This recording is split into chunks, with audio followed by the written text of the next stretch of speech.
Hello. Hello. You guys setting up the presentation?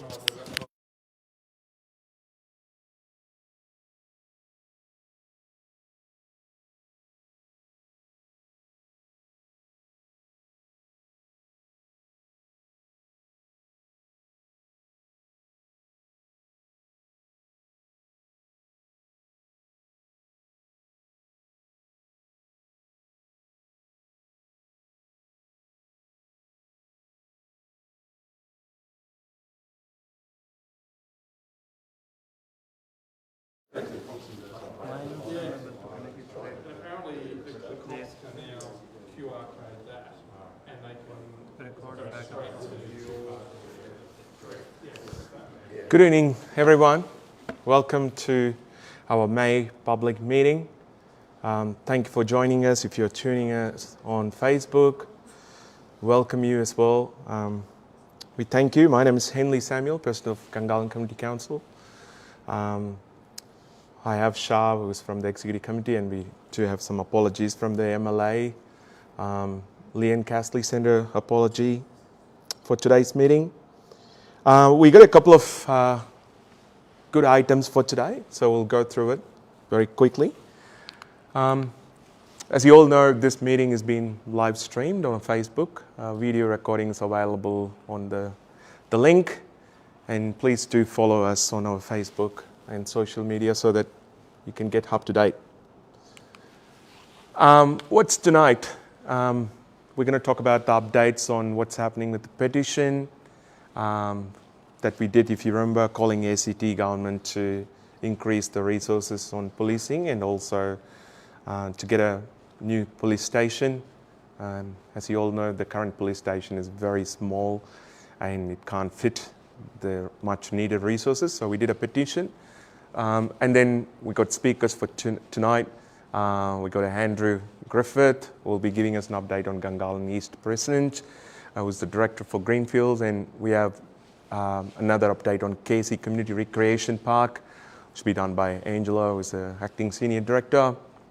And then we also have a Leaf Collective campaign in Arabi Pond, so there's a presentation from Plaxi as well. So these are the items we will go through tonight. So Gungahlin Police Station and policing. So the reason we did the petition was because it's insufficient police resource in Gungahlin, as the existing police station is completely inadequate. The recent ACT Assembly petition calling for an increase in police resource and urgent investment in a new Gungahlin police station attracted almost 660 signatures. So thank you everyone who signed the petition, and for those who shared it, so in any way you helped us, we thank you so much for your support. That has been discussion in the Parliament. I think they started having the conversation about the petition, so which we'll talk in a moment, but not in detail at this stage. So the petition was about, we campaigned for a very strong campaign for almost a decade about highlighting why we need those new police station and the resourcing in Gungahlin. So with that one, so what they come up with three-phase model, which is not new, and we are still waiting for more details to come out of 2024 and refurbish the current unit and completion by late 2024, and the new site for ambulance and fire service, no date has been mentioned. But all these things been previously in the pipeline, but still with the different dates now. So it's kind of extended. I'm not sure with what's the current plan, when this will be achieved, because we do have the timeline, but in the past, this timeline has been successfully broken multiple times. So we're not sure how well this timeline going to be maintained. But that's the thing, but we're waiting for more information on this one. So that's the update on the petition, and thank you once again for your participation. So we submit, we'll be soon submitting for the GCC budget submission for the ACT government's budget submission. As part of the submission, we want to highlight the ongoing issues that we do have on our roads, which probably some of you witnessed it on your day-to-day basis. We recommend duplication pretty much on all roads in Gungahlin. As you can see, there are new suburbs coming. Jacka Stage 2, or we got a Taylor, people are moving in trailer, and then it's going to be going on completion. So there's more people going to be moving into Gungahlin. So the duplication, as a result, we think duplication of Osbog Drive, duplication on Clariams Drive, Gungahlin Drive north of Gundaroo Drive north of Mirabee Drive, and all these things needs to be duplicated, and this is what we're hoping to achieve. And GCC asked that planning work be funded to replace the existing roundabout at this location with the overpass, with the Barton Highway. That's one of the very challenging roundabout in Canberra. We have lights on this roundabout, and even in the early stages we raised our concern. And that one is a very major, top. It comes on the top list in terms of incidents. So we would like to have a flypass over that one. So that has been suggested. And we also strongly urge the ACT government to fund the commencement of construction work on the Gungahlin Community Centre, which is another key thing that as the community we would like to have. And the other thing, GCC asked the ACT government to fund additional planning work regarding community and recreational facilities, including a bottom-up analysis of needs and identification of priorities and allocation of space to validate and expand upon the assessment. So this is another critical thing. As the community, there's no, recreational facilities are really one of the things that we needed in Gungahlin. And progress the planning for a large-scale, cultural meeting / event facilities. So not sure with the planning where they are at the moment, but we want that to be planned and mapped out.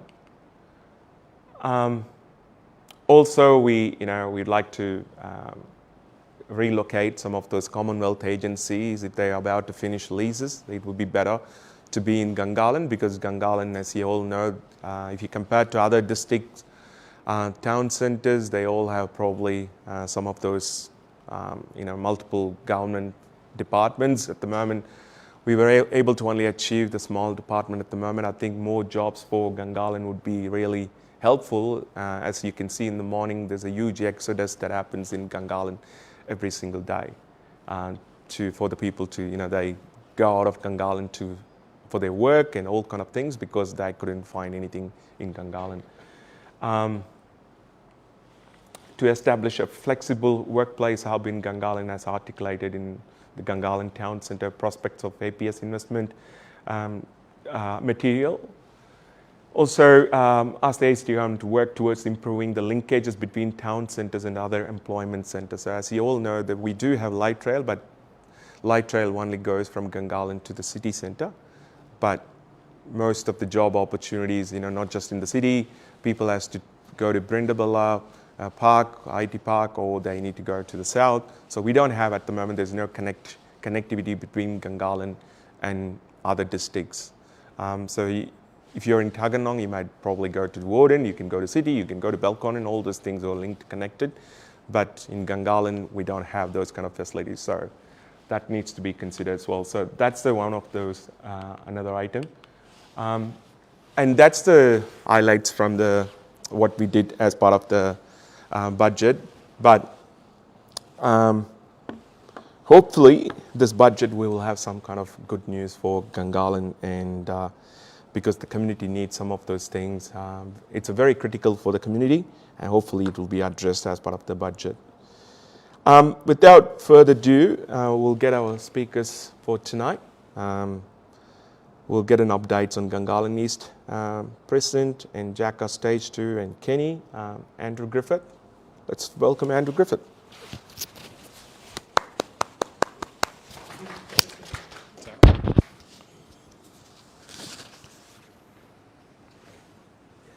Which one's just forward? Yep, that's top.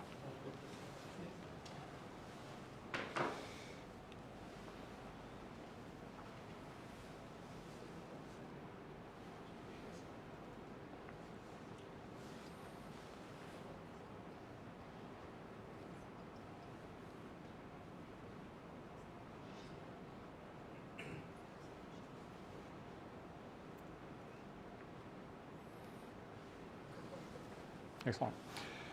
Evening everyone in the room and at home. I'll just start off with an acknowledgement of country. So I'd like to acknowledge the Ngunnawal people, the traditional custodians of the land that we're meeting on tonight, and extend that welcome to anyone in the room or watching at home. So as introduced there, I'm Andrew Griffith, the Development Director of Gungahlin, and we're going to run through some of the activities that we've been dealing with in the last little while. In particular, the Gungahlin Town Centre East placemaking, which quite a few in the room might have been involved in. We've definitely been working quite closely with the Community Council on that one and the Community Panel separately. And then also having a little bit of an overview of Jacka, which is our current active estate, and then Kenny, which is one we're working on towards future releases. So as noted, last probably solidly 6 months, we've been working on the Gungahlin East placemaking, and that is to supplement the now technical, Territory Plan Variation 364, which introduces the statutory planning. Sorry, I can move across if you like.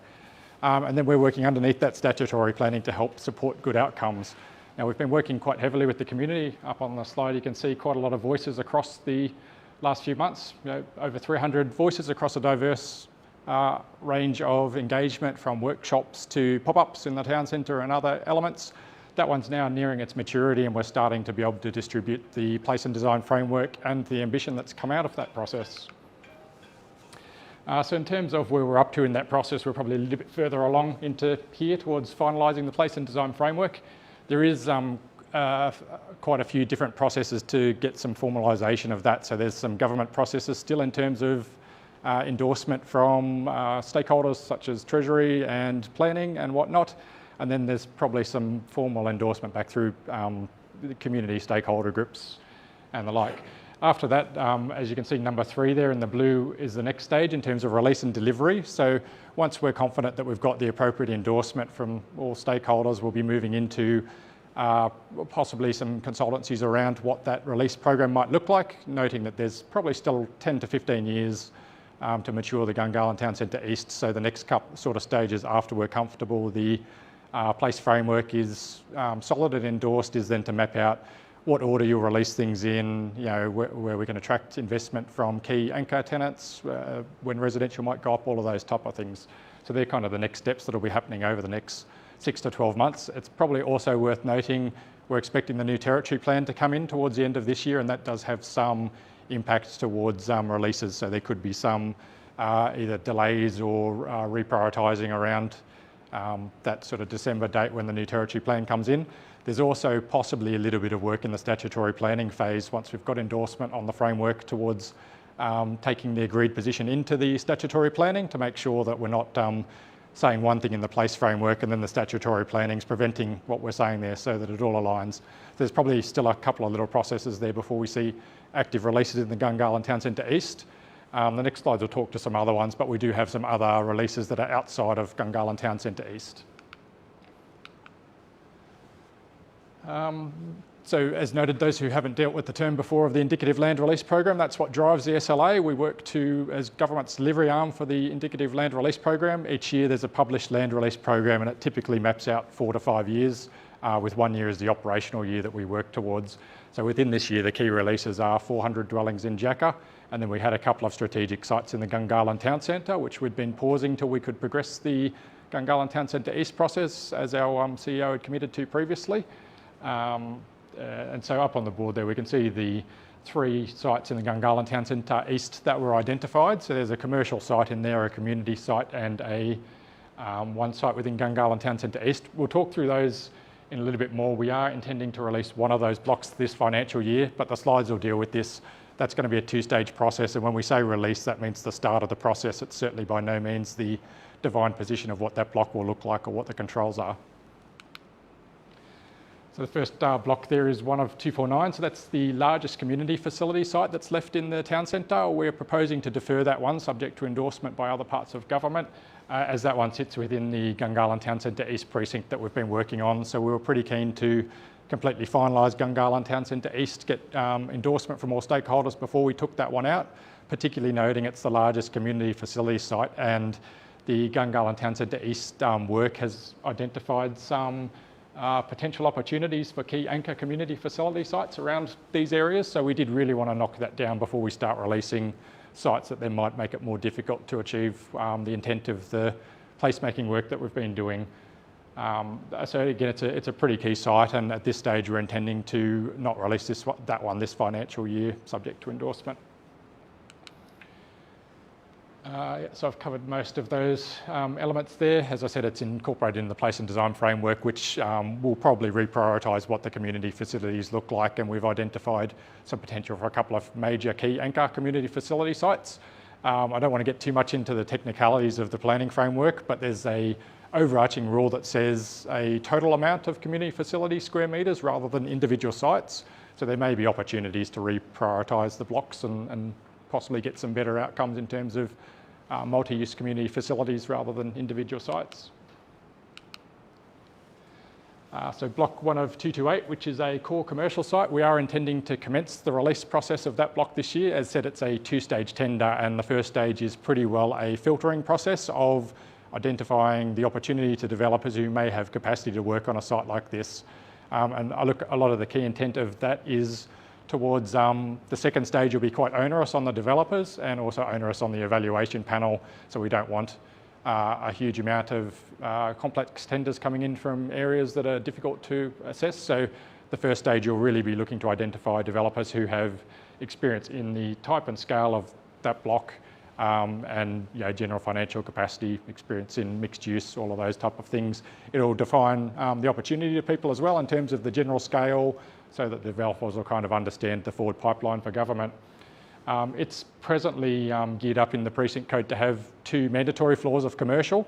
So I know there's been some mismatching of expectations from the Community Council on mixed use before. This is not mixed use zoned, but it is zoned so that there can be a range of uses, but the commercial space in terms of that ground floor and first floor are at the moment mandated in the statutory planning. So that is a you must, not a maybe.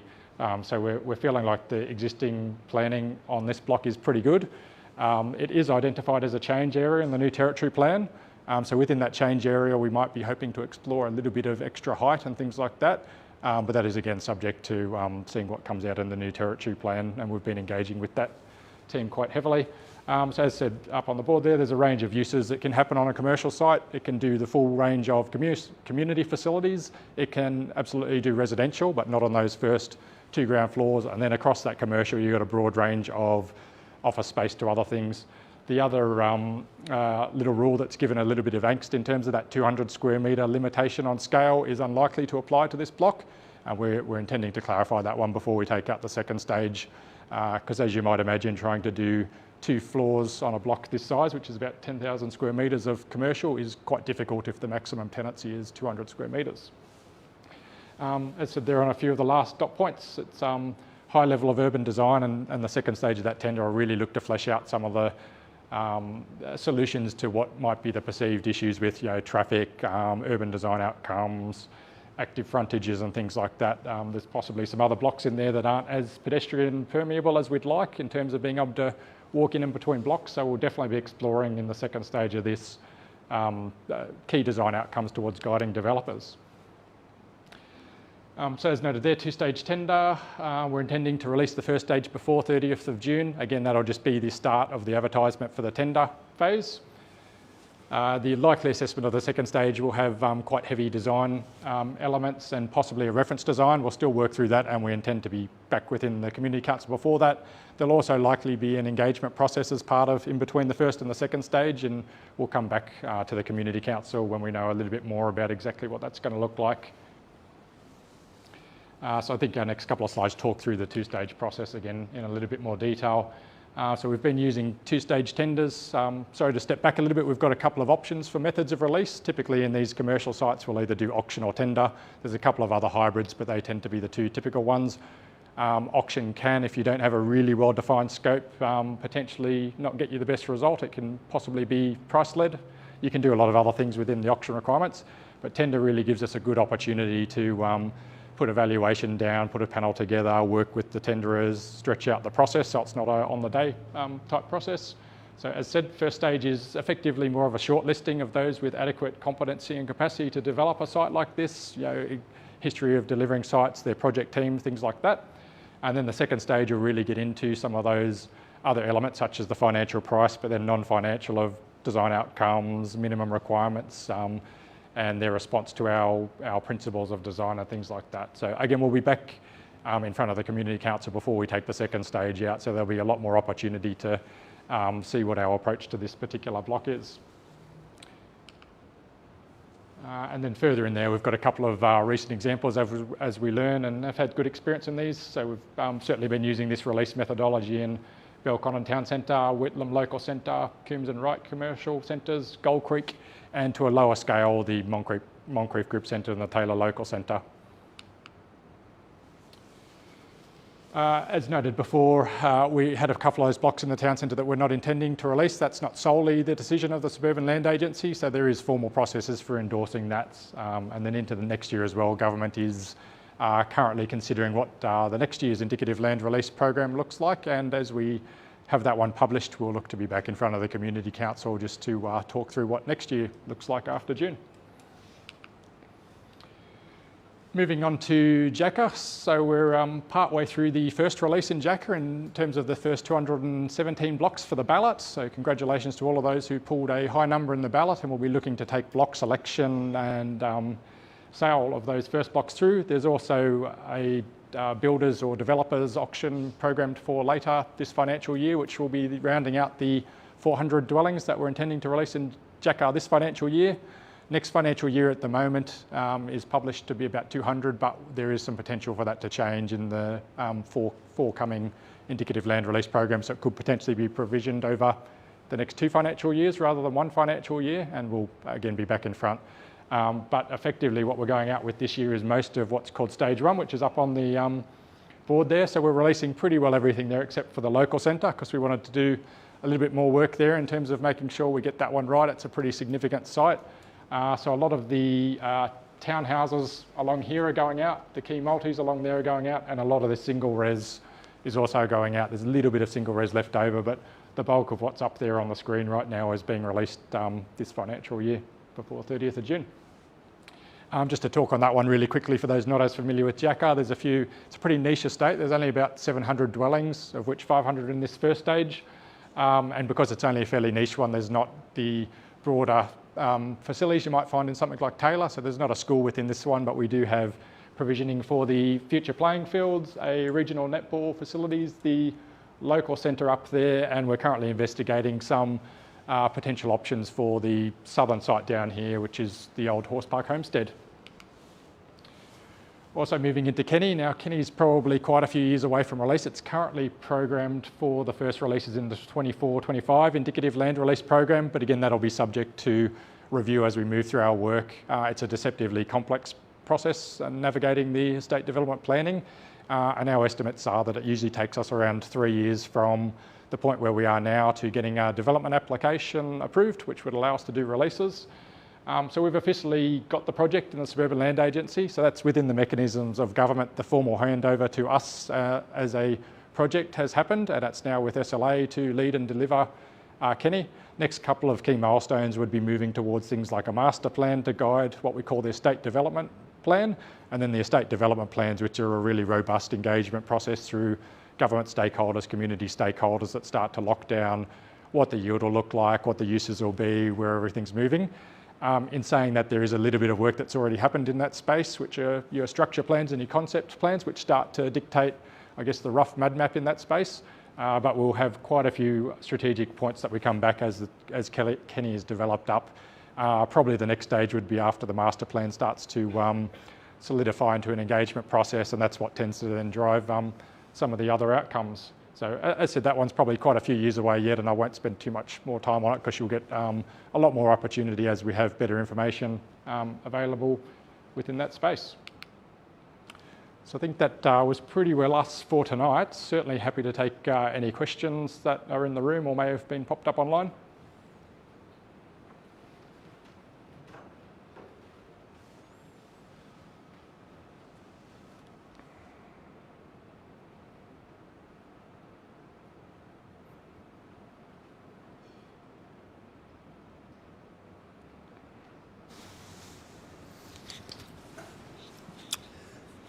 Thanks very much. Look, I'm really pleased to see that you're delaying the community site.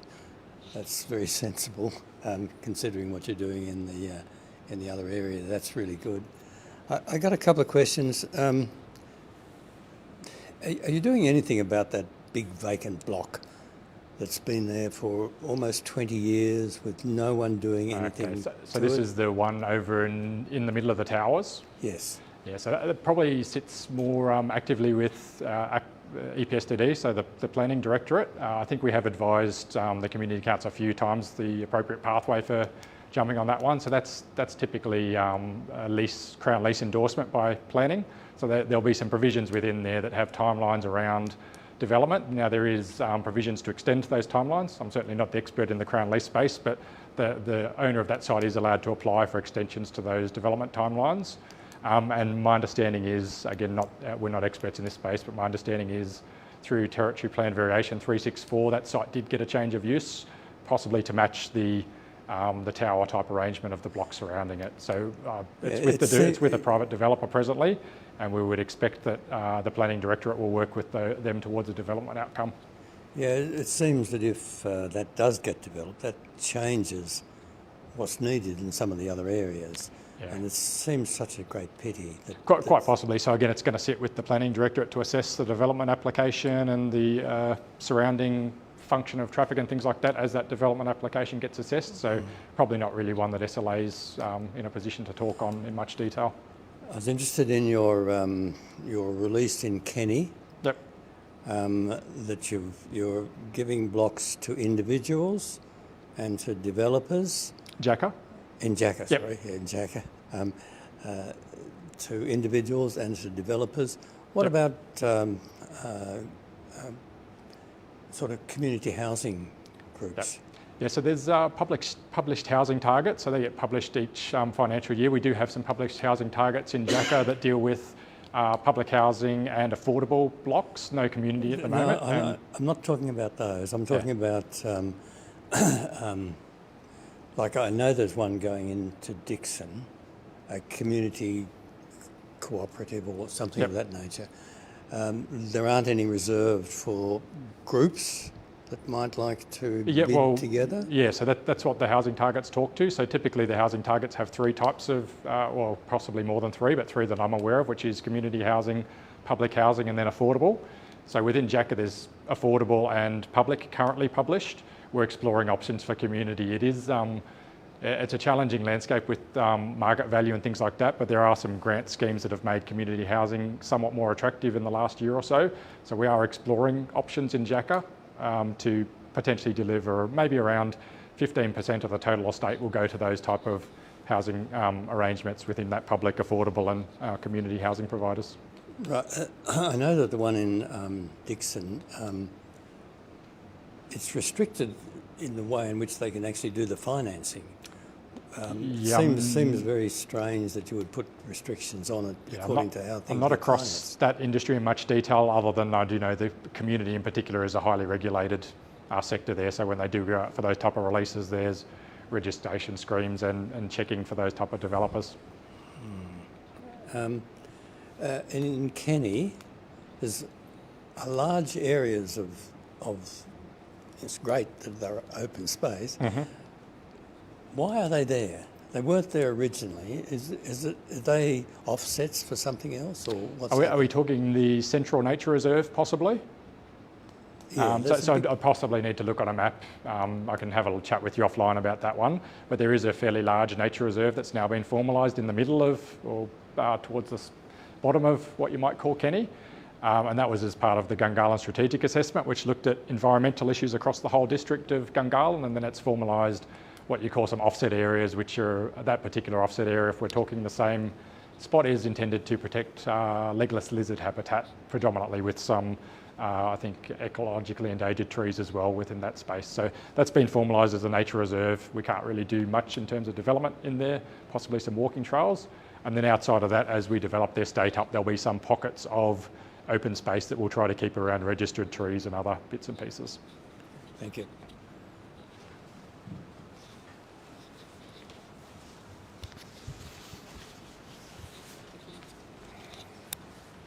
Stephen, in terms of Jacka, how many of those lots of land have been allocated and how many are yet to be allocated? Sure. So we're expecting a total yield of about 700. Now that's subject to planning approval of stage 2, which has about 200, so just round numbers, not exactly. So technically nothing has been allocated just yet. So the first ballot is moving through, which had 217 blocks. Too late to participate in that one if you weren't registered already, so that one's already halfway through a process. So the ballot draw, which is I guess the order of precedence, has been selected, and block selection will start to happen on that. So that's probably about half of what's in stage 2, and then the auction later in this year for the townhouses. And the reason we put those to developers is because you're packaging up a row of townhouses, and it's a little bit more convenient for a single developer to look at packages or duplexes within those. So that'll be up to them to on-sell those to buyers. So that once those 2 releases are done, it's about 400 of the 700 total dwellings. So probably towards the end of this financial year, we're about halfway through the total dwellings within Jacka. Sean, are there terms and conditions attached to those people that take the ballots and win the ballots? Absolutely. So particularly because we're possibly still in a peak type market, there's very strict restrictions on sales, very strict restrictions on one block only, very strict restrictions on name changes. So particularly whatever you registered with in that ballot, that is what you have to take it through. You can't on-sell it till you settle on the block. So no flipping, you mean? Yeah, sorry. No flipping. Yeah, well, so there are some processes after they settle on the block. So after they settle on the block, that's a process that a suburban land agency doesn't control. But before the settlement on the block, there's certainly no easy opportunities that I'm aware of to flip the block, short of financial hardship, rescission requests, things like that. Sure. And is it development within a certain period of time? For sure, yep. Sure. So the Crown leases have a typical time frame. Apologies, I don't want to quote it off the top of my head, but it's around 3 years. You are allowed to ask to extend that. So they do have a standard clause in most of the Crown leases towards commencement of construction within about 12 months and then completion within about 3 years, but they are flexible, subject to applying to the planning agency. Okay, thank you. Any other question on the floor? While we are talking about the Jacka, so with the land release, how are you guys tracking is people still interested? I know like with Whitlam, Yep.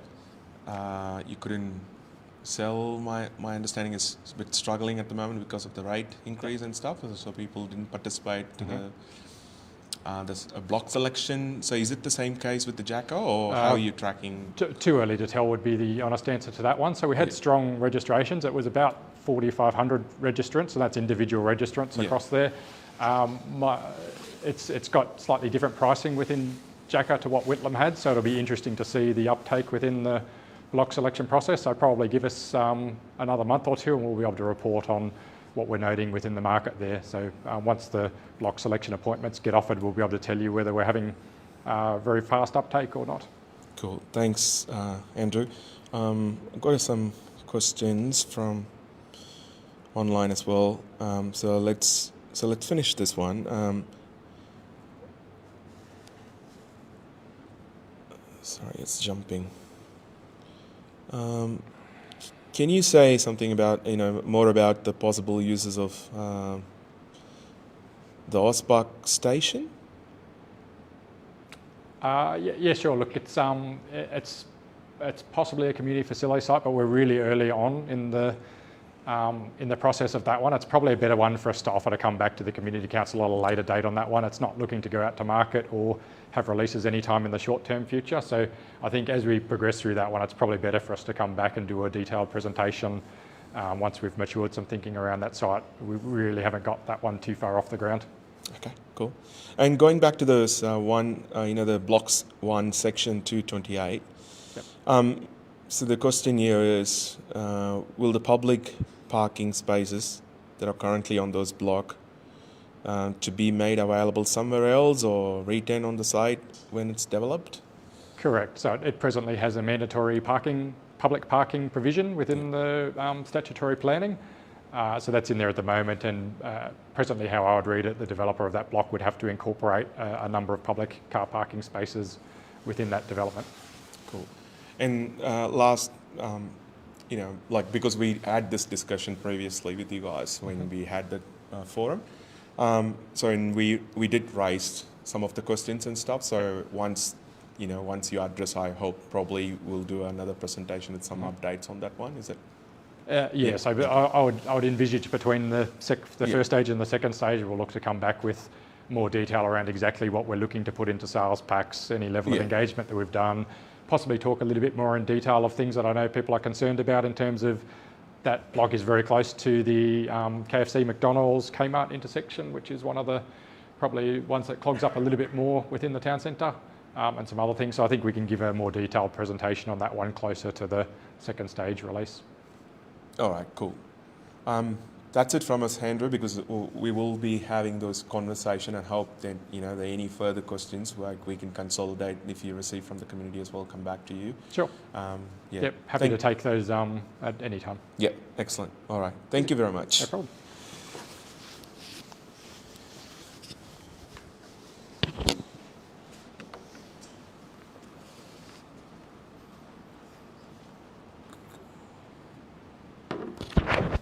All right, thank you. So moving on, we're going to go on to the KC Community Recreation Park update. And over to you, Angela. Thank you. Let me just get my notes.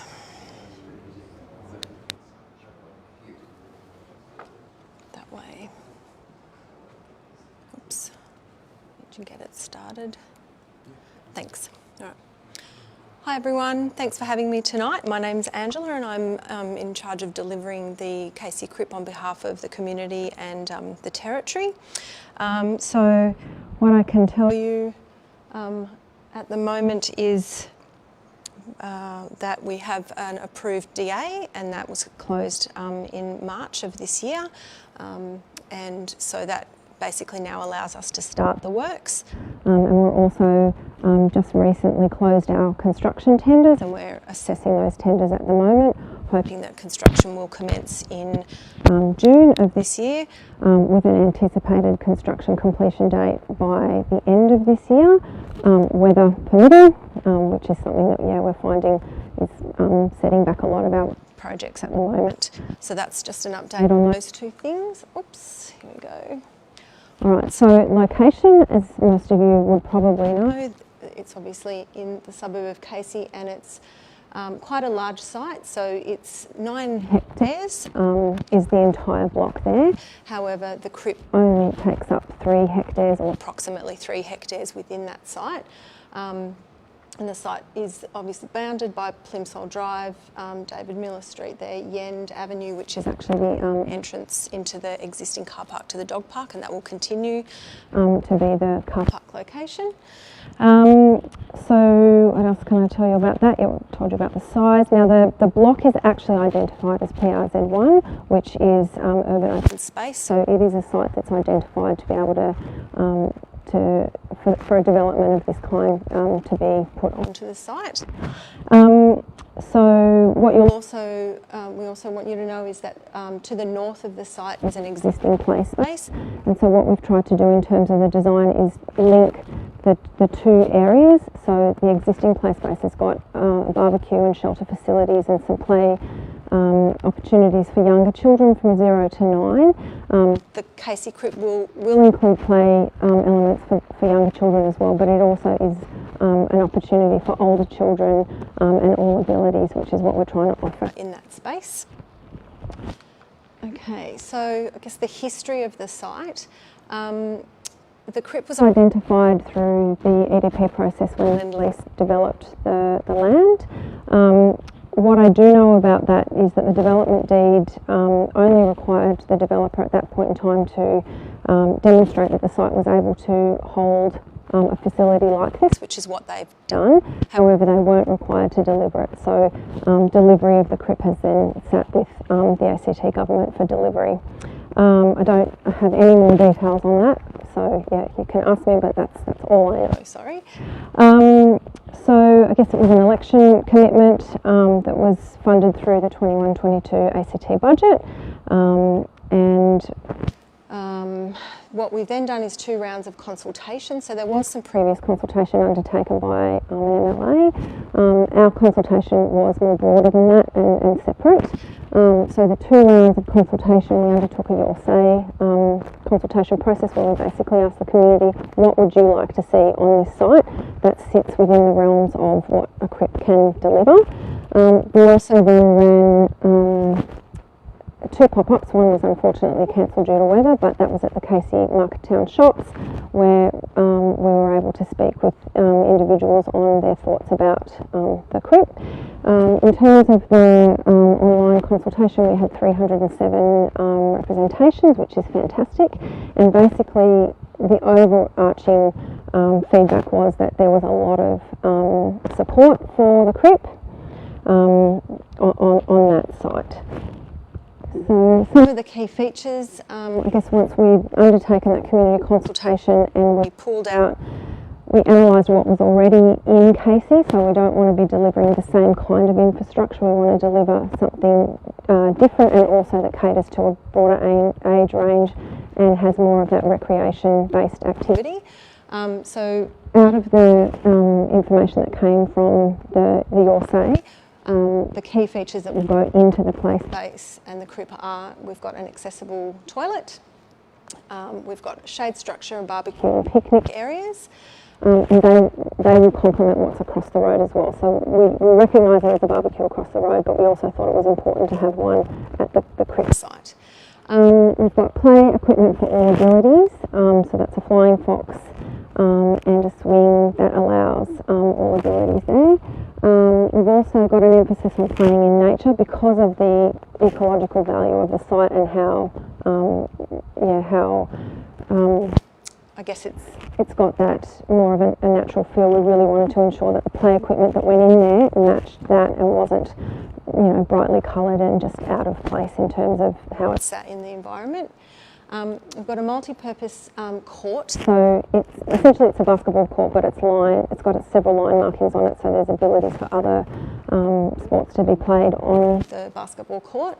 It's got a cricket net, which is fantastic. We know that there is a series of cricket nets that's been delivered over in Taylor, but this will then have an opportunity for that informal cricket play at Casey, and it won't be bookable by any sports facilities or teams or organisations, which means it's just available for the community at any time.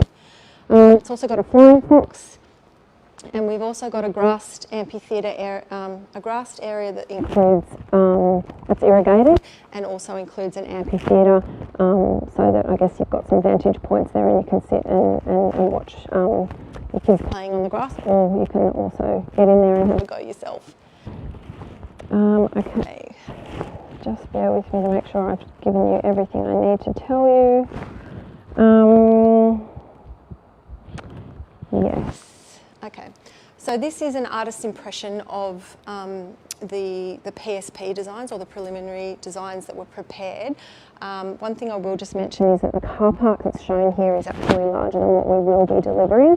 However, we did master plan for the site, so we couldn't deliver everything that the community had asked for. Obviously, budget limitations set those parameters, but that car park is slightly larger. This section of car park is earmarked for future, so you'll have sort of these car parks, and off memory I think it might be 11 spaces, and that includes a disability compliant car space. So this is looking south across the site, and I guess the one great thing about this is when it's constructed you will actually have trees that look, these will all be new through this play space, but further to the south all of those trees will be left, and we won't be going into any of those conservation areas, so it will look like this almost from the beginning, which will be great, except for this initial component here that needs to be established. Okay, what else on those notes? In terms of the master plan to allow for future growth, items that were included in that were additional car parking, as I'd mentioned, fitness equipment, and also a potential pump track. And there's plenty of room, but yeah, we weren't able to accommodate those in this part of the design. Something that's really important, so I wanted to make this quite clear, is that anyone that knows this site recognises that it's actually got some significant environmental attributes to it, and as part of the brief for the design of this site, I made it very clear that whilst it was important to be delivering infrastructure, it was also equally important to retain those ecological values on the site. So there's been a lot of work undertaken to make sure that we're leaving the vast majority of the trees, the remnant trees that are there, and our area of influence in terms of our footprint, our construction footprint, actually sits on an area within the site that was previously heavily disturbed during construction, where we had sedimentation pond, where the developer had their sedimentation ponds, and it was previously grazing land, so it was pretty low value in terms of that space, and that's been the main area of influence for the design. So for those that are really concerned about, you know, us coming in and just removing significant areas of trees and the flora, that will not be happening. And in actual fact, through the design process, we've been working with the asset owners and ensuring that we could expand some of the conservation areas on the site.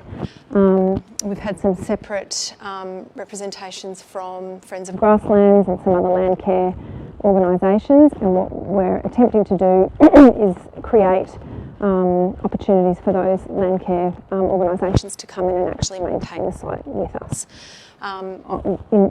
in conjunction with TCCS and the asset owners.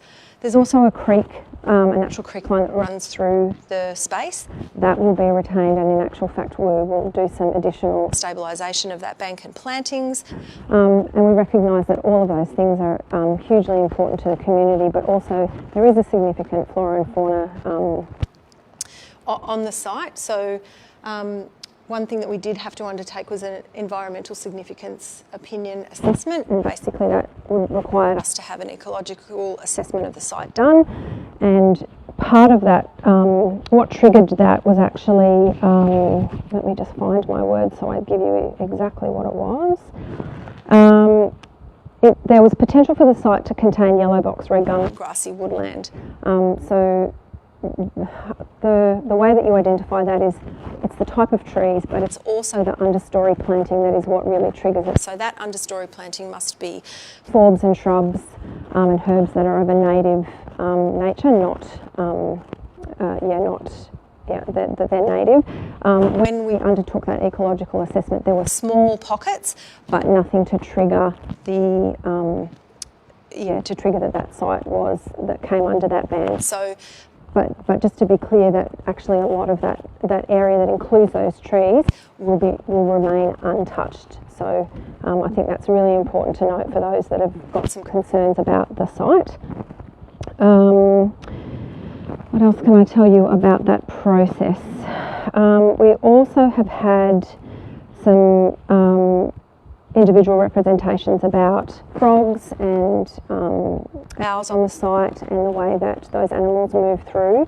So we've had the ecologist from the Conservator's office come out and have another look as well, and they're satisfied that what we're doing on the site shouldn't have any impact on those animals. Obviously, some animals may, like the tawny frogmouse, will move away during the construction, but they don't actually nest in this area. They nest elsewhere in undisturbed areas, but they do come here and hunt, but they hunt through the night.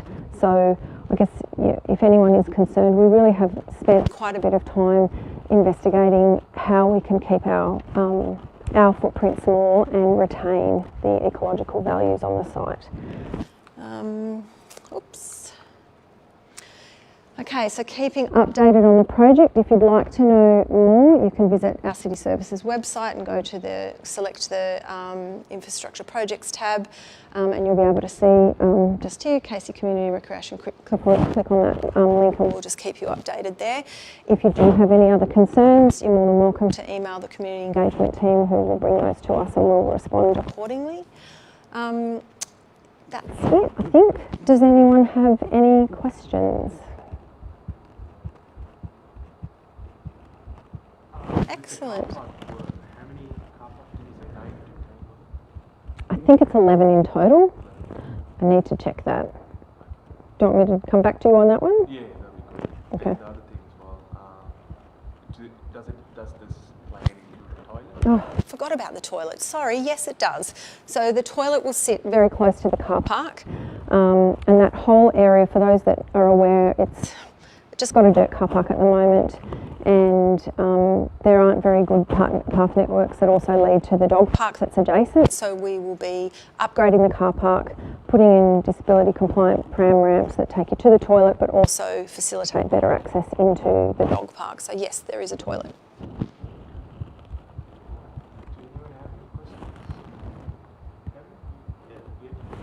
Oh, yeah.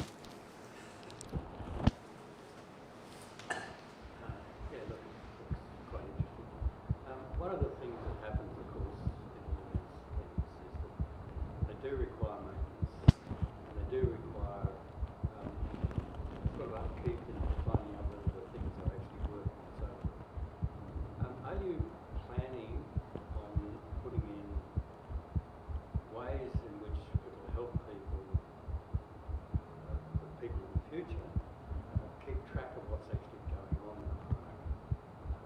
Sometimes if you put in measuring things, or ways of being able to measure things at the time you do the construction, it's a lot cheaper than retrofitting things.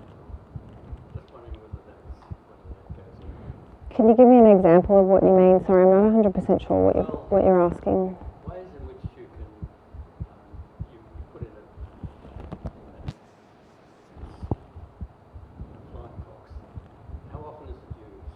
Who uses it? Oh, okay. Is it used? How often is it broken down? And so those are the sorts of things that need to be done in the future. I know that's someone else's Yeah.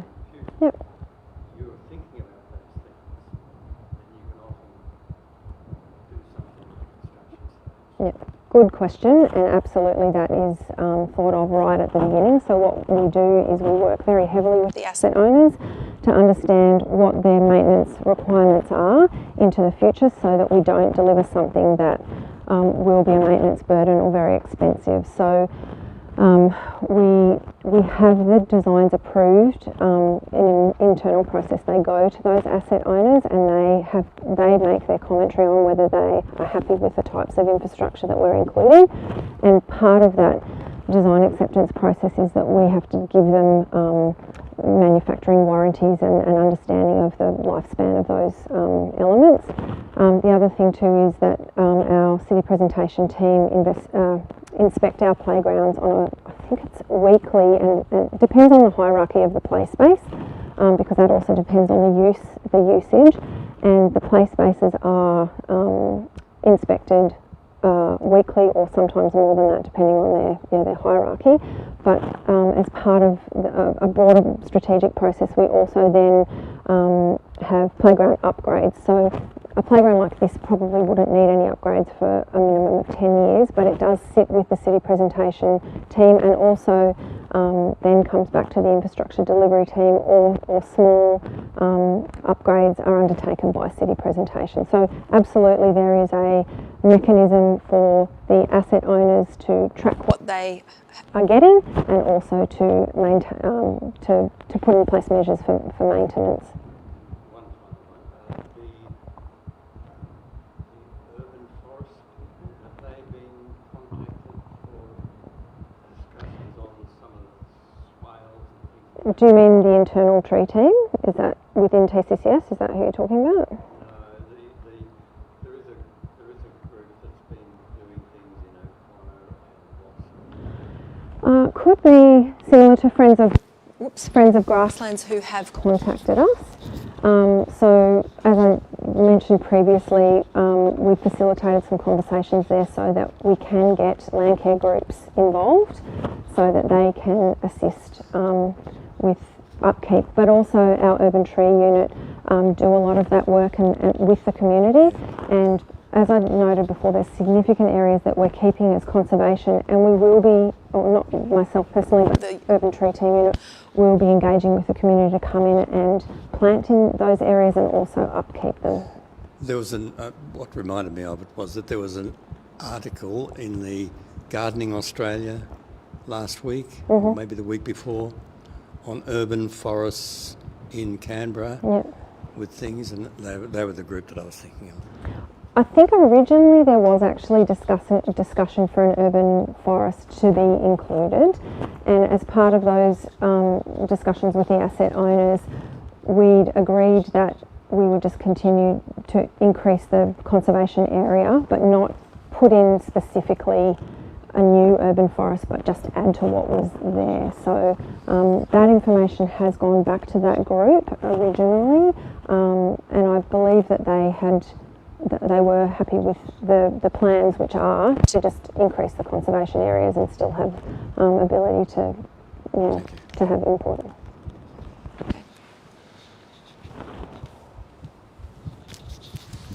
Thank you. We got some questions online regarding the maintenance. I suppose all ACT parks refreshed every 10 years. I don't know the exact timing. I think it is on an as-needs basis, is my understanding, and obviously parks with higher risk issues get dealt with more immediately than others. But as I said, there is a program for all the playgrounds to be assessed. They are reviewed weekly, and then we have playground inspections and auditors coming yearly to look at sort of the more broader requirements for playgrounds across Canberra. Cool, thank you. Is there any traffic modelling has been done in terms of how the incoming and outgoing traffic gonna merge to those existing roads, or? Not specifically for the CRIP. It doesn't really. We did undertake, and you'll just have to excuse me because I can't remember the actual wording for it. It's not really traffic modelling, but it was a traffic impact assessment, and it didn't trigger a requirement to do anything else with the roads. And then more broadly, we had asked whether there was any additional roadworks to be undertaken through Casey.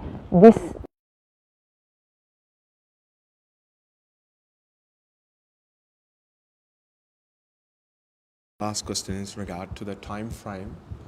So I know somewhere it says commencing shortly. When it starts and when are we planning to get it completed? Okay, so we've essentially finished the design process, and it's been approved, and we've got an approved DA. Construction tenders closed 2nd of May, and we are anticipating having a contractor on board and in the field by potentially late June, and a 6 to 7 month construction program, and that is weather dependent. So we are anticipating having it completed by the end of this year or very early next year. Okay, excellent. All right, thank you, Great. Angela. Thank you.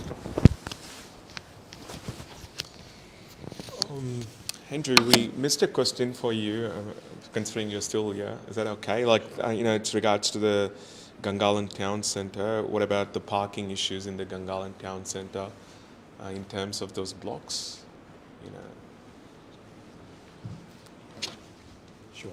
Good question. So we'll do localised assessment and modelling for the blocks that we release. There is broader, call it macro simulation and modelling that's done by TCCS at that higher level for intersection performance, city level performance, inter-town centre performance. So we'll just look at the individual blocks as we release them, and GTC East Precinct will look in a little bit more detail because we're doing the whole area, but typically as we release a block we do some more detailed modelling, but there's a higher level that's done by other parts of government. All right, cool. Thanks, Andrew. All right, excellent. We'll go to the last presentation for tonight. Leaf Collective campaign in Arabibourne, Plaxi. Let's welcome Plaxi. Thank you. Thank you very much. Now, this one.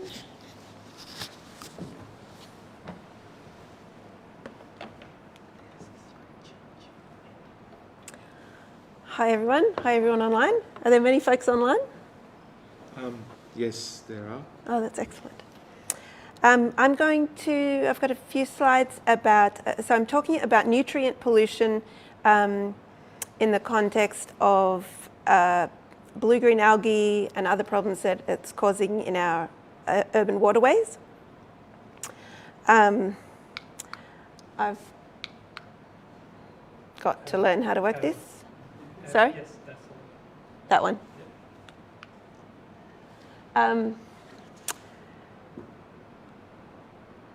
I've got probably too many slides with too much information, so and I'm going to read out what's on most of them so you don't have to figure out whether you need to read it or listen to me or try to do both at once. I'll try not to add too much more than what's on the slides, but I can come back to any if you have particular interests. So, and I'm going to do it on here as well so I don't have to keep turning around. So just in case anyone doesn't know, I certainly didn't know when I started working in this area what stormwater is. So stormwater is rainfall or any precipitation that doesn't soak in but runs somewhere or pools somewhere, and we have a stormwater drainage system to prevent flooding and ensure that it moves off our roads and away from our buildings quickly enough to prevent flooding. So nutrient pollution, nutrients are what we all need to survive, and plants and every kind of animal, and our soil is full of it, and they're great things. But when nutrient enters the stormwater system and our waterways, it feeds way too much life in the lakes, and that turns into algal blooms, including blue-green algal blooms, which are the most problematic sort. I've got a bit of science to share with you. So I should have probably introduced myself in a bit more detail to say that I work in a community education area within the Environment Planning and Sustainable Development Directorate in the Environment, Heritage and Water Division. And the whole focus of my program is on helping to solve the blue-green algae problem at the moment. So we've done the majority of research in the Lake Tuggeranong area, which is the lake that is worst affected. And we're using that research to extrapolate, what's most likely going on in other catchments. So we've learned that in that catchment, there's not nutrients coming from specific point sources. It's coming diffusely from across the urban areas. That about 50% of the phosphorus, which is the key nutrient that phosphorus and nitrogen are the macronutrients that are driving the algal blooms. Phosphorus is the one that we can make the most difference with by reducing that. About 50% of the phosphorus is dissolved in dissolved form, not bound to particles, and that's an unusually high dissolved proportion. Usually we would have expected that most of it would be attached to particles, and I'll explain why that's important in a sec. We also found that nutrients are present in stormwater flows throughout a rain event and not just at the start. Also unusual. Usually you get most of the nutrients washing off with the very first bit of rainfall, and then by the time there's big flows coming in the middle of a rain event, it's much more pure, much less nutrients. Not the case in Lake Tuggeranong. And lastly, we've found that 4 to 5 times the nutrients enter from the stormwater network each year. I've worded this badly, I'll explain it better, as can be released from lake sediments. So to put that a better way, there is phosphorus locked up in the, so what is particulate? Phosphorus does fall to the bottom of the lakes and stays there until it's released under particular conditions. And there is enough phosphorus in the sediments of Lake Tuggeranong that could be released just from that to cause an algal bloom. However, there's 4 to 5 times that amount coming in each year through the stormwater system. So now what does each of these tell us? And I'm talking about relevance to the community education, the need for community education about this. The first point about it coming diffusely is that this suggests to us that the land uses that are spread across the whole urban area are the private residences and our road networks. There are other things that are here and there, shopping centres and sports ovals and so on, but we weren't seeing any point sources from those. Oh, I was meant to do that.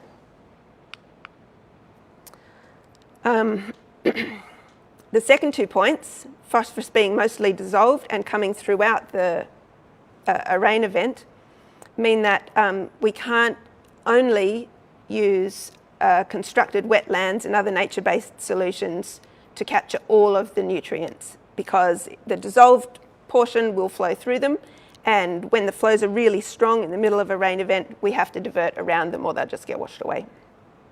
So they can do some filtration is part of the answer, but we'll never be able to do the whole lot that way. And lastly, the fact that we've got so much coming in from the stormwater network means there's no point doing that. So it is possible to treat the sediments, very, very expensive, but possible to lock the phosphorus in there. But there's no point in us even thinking about that while we've got so much flowing in each year. In summary, prevention, so it's like pollution prevention, stop it getting in there in the first place rather than just trying to clean it up afterwards. And householder actions are where the action is.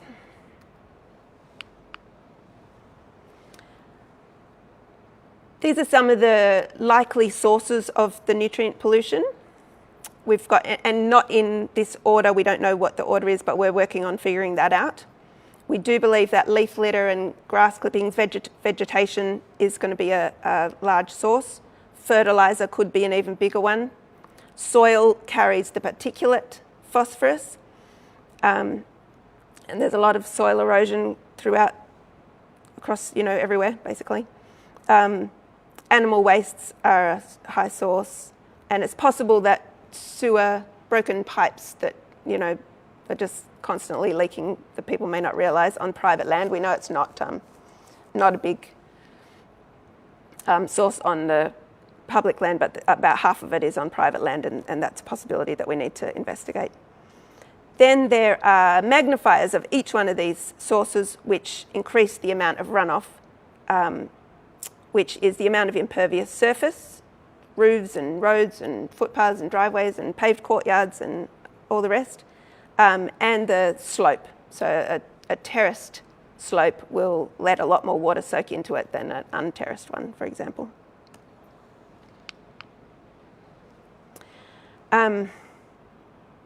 We're tackling each one of these sources of phosphorus as a community education program separately at this stage, because that allows us to be much clearer about what's working and what isn't, rather than when you kind of just tell everybody about everything all at once. You may see some improvements and not know what you're doing right and what was total waste of effort. So the Leaf Collective is focusing on leaves, in fact leaf litter and grass clippings. And we're running our third campaign, just launched, going for 6 weeks, and it's going to be particularly focused in the Lake Tuggeranong catchment suburbs and the Yarrabee Pond catchment suburbs. Part of the reason we're doing it this way is to allow us to really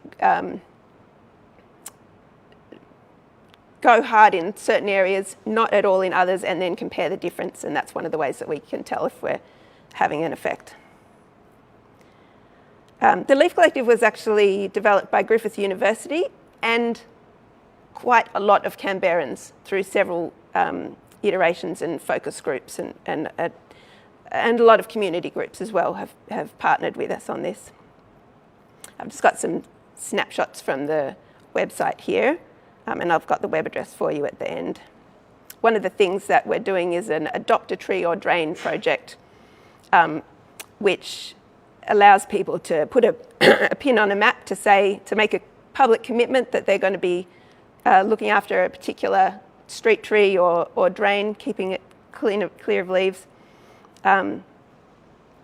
which sort of shows everyone that this is a thing now that we're all doing, and some people can't do that because they may have mobility issues or a multitude of other reasons why it's not practical. So it allows us to kind of look after our neighbours as well, if that's welcome. And I forgot to click the other button. That's the map that I thought I was showing you.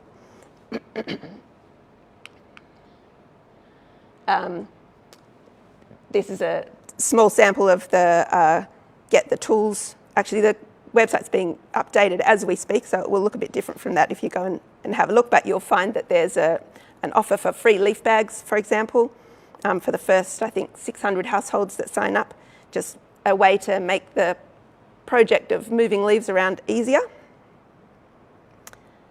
We're providing a lot of information about composting, gardening, how to see leaf litter as a valuable resource, not just a nuisance. And we're ending this campaign with a public forum that's going to be held in Tuggeranong, Canberra Southern Cross Club in Tuggeranong on the 9th of June. You probably can't. Oh, and I've done it again. Maybe this was a bad idea. Community forum, 9th of June, 5 p.m. till 7:30 p.m. You're all invited. We'll have several speakers going much more into the detail of the science and the various solutions. And so here I've given you the Leaf Collective website, the Leaf Collective Facebook page, and the H2OK program, which is the program that I run in the ACT government website, where you can also link to this and other projects. Thank you very much. Any questions? Any questions on the floor?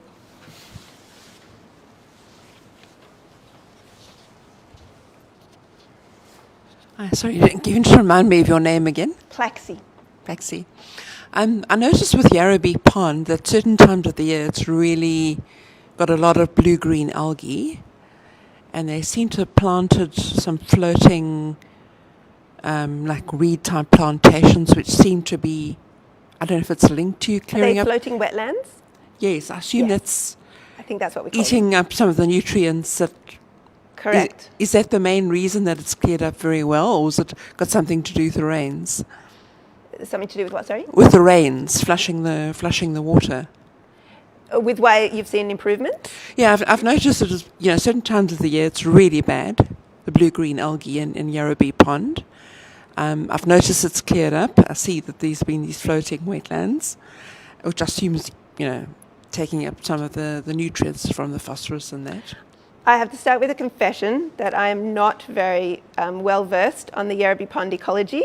Okay. I know that the floating wetlands, there are some in Lake Tuggeranong as well, and they are testing the concept that they may be able to reduce a significant amount of nutrients out of the lake, and we're monitoring that, and I don't think that we're there yet with an answer to whether they're going to be able to reduce very much. I think the main issue, I don't know if Yarrabee Pond does get blue-green algae, cyanobacteria-based blooms. I think you call it green algae, what's occurring in Yarrabee Pond, which is actually better, and there's potential that it could progress towards a blue-green algae-dominated ecology if more nutrients come in instead of less. So we want to get it heading in the other direction as quickly as possible. The more that the area builds up with greater population and more impervious surfaces, there's potential for that to switch to a blue-green algae-dominated system, which is what we don't want.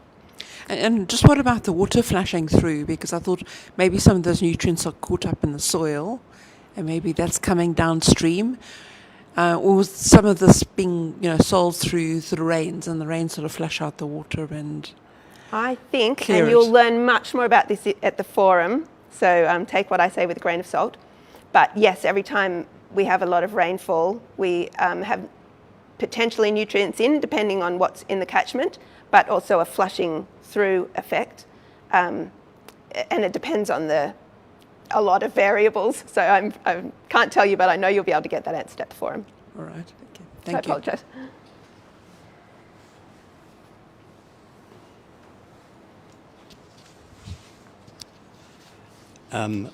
I joined something about a month ago, and I'm not sure whether it was this thing or not. It would, but it, You look familiar, and I'm not sure if you joined it, but if that's why. but I haven't heard anything from them. What was it? I thought It was online? Yeah, online.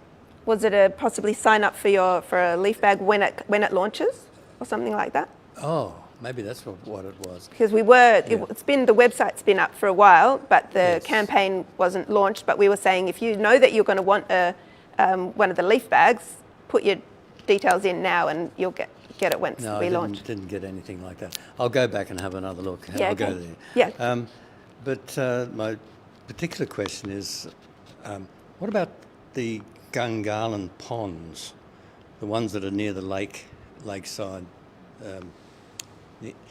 We've got another big pond besides Yerrabee Pond. Right. Does that have a problem? I don't think it has as much of a problem as Yerrabee Pond. I know Yerrabee Pond was selected because it was getting the worst algal blooms in this area. I know there can be problems, that we've had problems downstream of Lake Ginninderra, nutrient related, with the Blackwater event, which is low oxygen because of the amount of nutrients. And I noticed that sometimes some of the main streets, there's the trucks that come along and sweep it all up, but they don't seem to do the side streets and the other areas. Are you doing anything along those lines? There is a schedule, so you can see which suburb, which months of the year each suburb is scheduled to have street sweepers come through, and every street in the ACT gets swept at least twice. The larger roads get swept more often, and the suburbs that are just have large deciduous trees with enormous leaf drops get more. So we can find that out somewhere online? Yes, you'll find a link to that on the Leaf Collective website actually, but also on TCCS on the Access Canberra website. Okay, great. It's a great initiative, by the way. Thank you.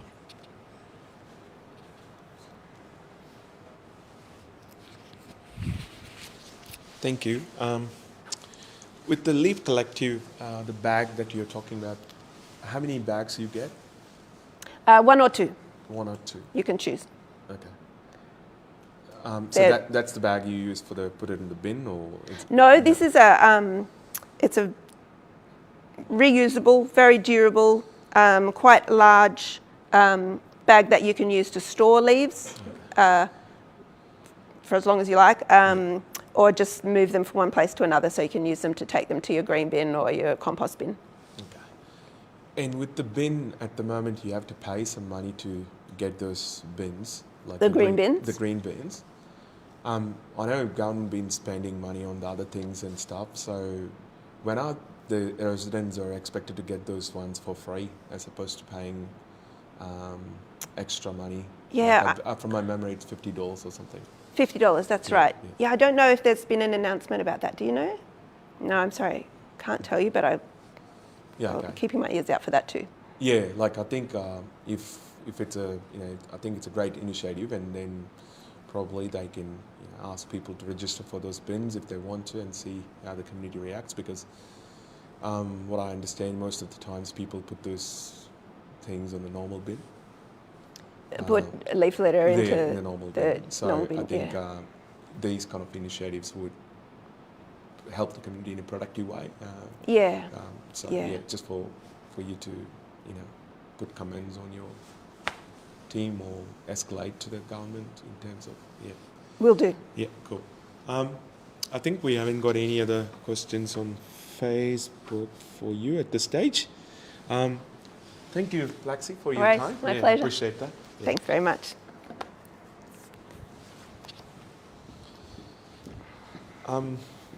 Excellent I think that comes to the end of our presentation tonight, and thank you for all the speakers for coming down. And before I forgot, one of the updates I was supposed to make previously, the DA for the 9-story